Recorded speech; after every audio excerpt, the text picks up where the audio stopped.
Hospital වල ආයි උද්ඝෝෂණ වද වර්ජනයක් යන්නේ මේ වර්ජනයක් යනවා.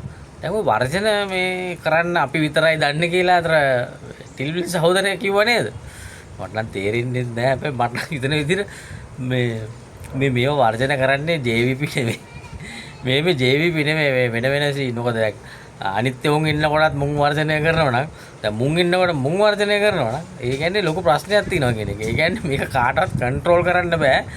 මේ කවුරුත් මේකේ ඒ කියන්නේ මේ සිස්ටම් එකේ පිටර යන්නේ එකම සිස්ටම් එක يعني එකම රෝදේ කරගෙන්නේ තාම. ඒක නිසා මේක නවත්තන්න මම හිතන්නේ මොන කාගේ මේ පාලනයක් ආවත් මේ වගේ දේවල් නවත්තන්න පුළුවන් වෙයි කියලා.